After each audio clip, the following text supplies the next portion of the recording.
Đây, tôi là xuống tại mình work question number 9 cái mình. Oh.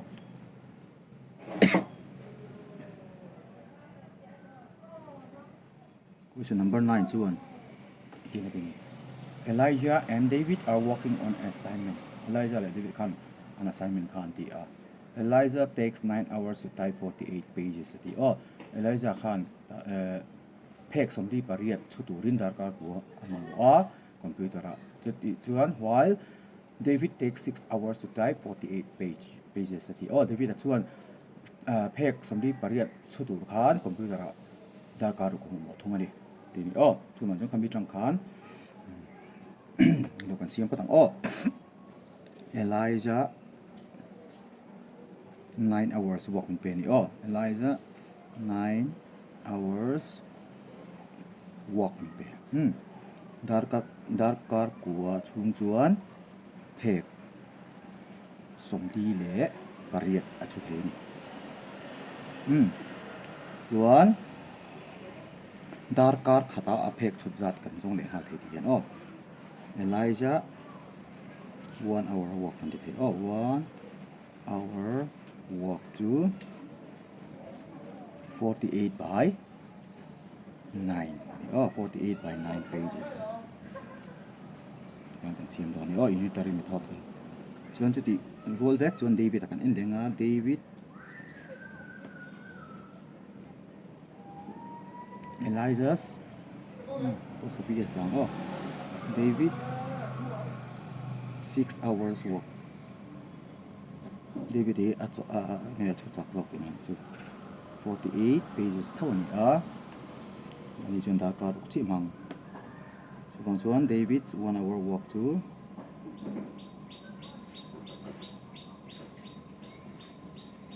48 by 6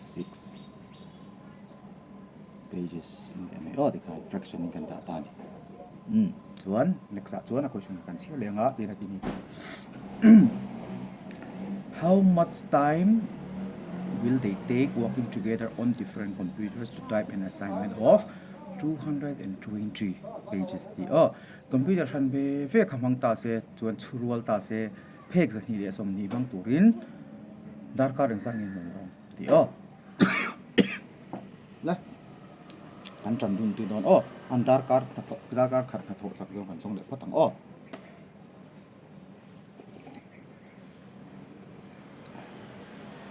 Now Elijah plus David 1 hour walk to 48 by 9 plus 48 by 6 อันนี้ส่วน6 8 is 48นี้กัน cancel ที่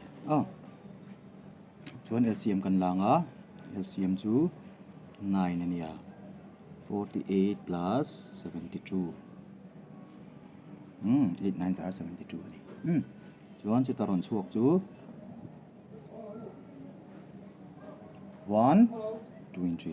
120 by 9ลงตานี่จู่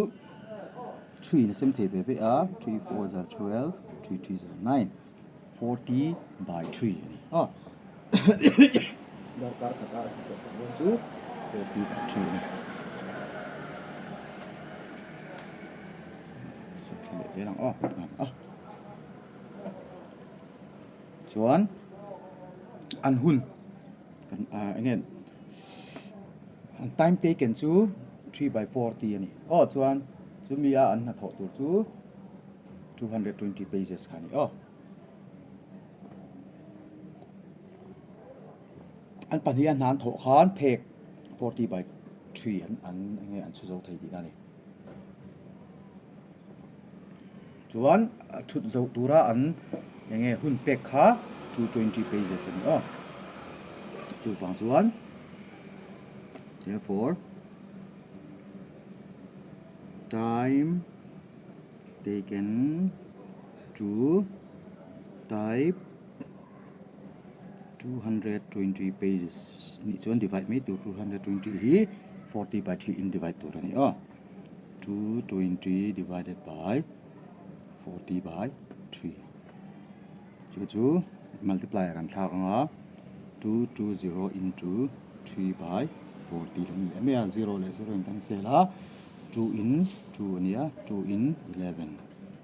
11 3s are 33 by 2 lo nia 33 by 2 chu 2 will divide chen san ve 30 minutes ni don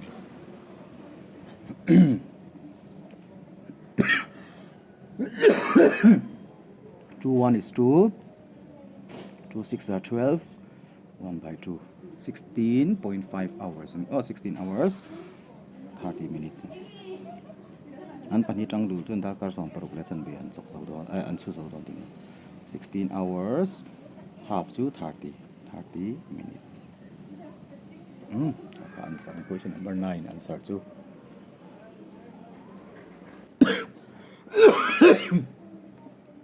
do na chung question number 10 an tang question number 10 chuan A and B can do a piece of work in 30 days. B and C can do it in 24 days. C and A can do it in 20 days. Question number 10 solution kan zia thlangan mulanga A le B chuan ni som thum chu ni chuan A plus B is 1 day work chu 1 by 30 le maya chuan B and C 24 days at each one. B plus C is 1 day work. 2 ni something pali and here 1 by 24. So one tobera while C and A C plus A 1 day work. Mal chuan A B C ni atang kom chok one by 20 so one equation one they all work together for 12 days the A plus B plus C kan is 1 pani 2 kan to kan ni ma se amem balen kan ni si lawa A plus B plus C ka tu sia so ma so kan ni chun ni ka phang don ni he yo wi ka bet khon don so ni le A plus B plus B plus C plus C plus A ni so A plus B plus B plus C plus C plus A 1 hour work.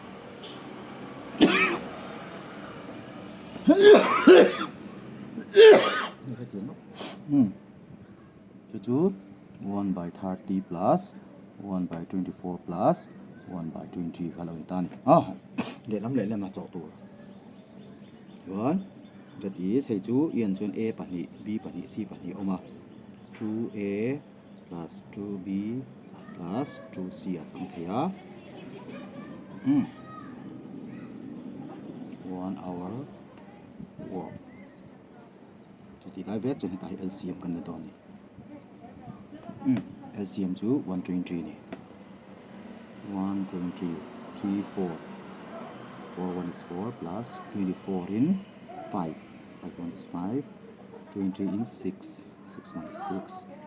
so one hey chu in common kan ti chon 2 common which implies 2 veka 2 common hai A plus B plus C ka kan ni ke don ma hey chu 15 by 120 ni te patani so one ka cancel 1 by 8 15 1 is 15 15 8 there 120 direct don chon 2 hi le lama phei chuan 2 by 1 chu 1 by 2 chang don chon chu enge kan ti chuan A plus B plus C 1 day work kan ti don te na chu A plus B plus C is 1 hour 1 day work to hour ko ti ba ti so lo to 1 day work to 1 by 8 into 1 by 2 to 1 by 16 A le B le C and ma ni chewa an to chak zong chu 1 by 16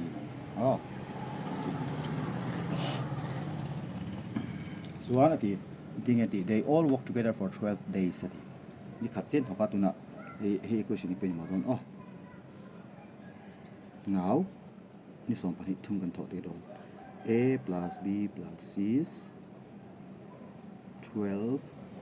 days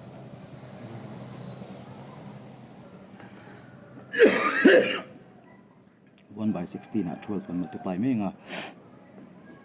chu 4 in 4 3 is 12 4 4 is 16 and ya 3 by 4 chu ta ni chuan ni som pan a question in lenga ni som pan chu an tho hi wa khan b plus c b le c kha an bang dei ni mo na khan na tho zo ma khan an bang dei 3 by 4 na zong zong hun li thin hun thuman zawa b le c an bang dei ni chuan a question chuan how many days more will a to take finish the work di a chau hian na la bang kha thok to do na chu bang chuan ni angsa chung tho zo ti chu bang chuan remaining work kan jong tang tai na la bang chu nge na tho zo sa chu a na tho ngai remaining work is equal to 1 minus 3 by 4 1 tang pai za tu an thok chin chu 1 by 4 remaining work chu na jong jong mun ni thon mun ka ni chu a na thok ton ama ro chu khanan en ta a na tho chak jong kan mai mi lo ni a na tho chak jong ni ro chuan chok thei lawa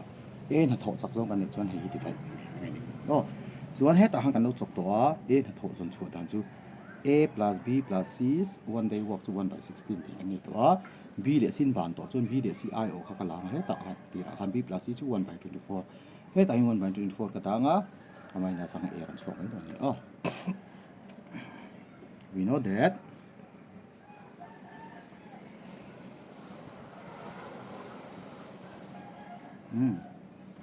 a plus b plus c is 1 day work to 1 by 16 you can see to a plus b plus c I ta chu an 1 by 24 ka nga equal to 1 by 16 ka chok chu mi je chu nge kan di chuan a is equal to 1 by 16 minus 1 by 24 ti ani chu ka chok nga a is equal to LCM ka langa 16 le 24 LCM to 48 ani so 16 3 is 48 minus 16 24 2 is 48 ni ka chuan hei hian nge empty kan ti chuan hei hian is 1 day work empty which implies is 1 day work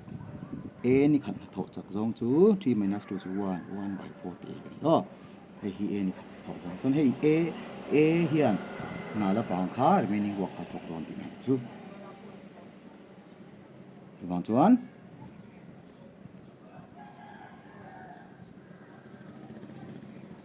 therefore a will finish the remaining work in remaining work 1 by 4 divided by 1 by 48 a the thought of so kan to 1 by 4 into 48 ni to 12 days ni so pa hi chugin na la bang kha a in thought of don so ka question number 12 so na ni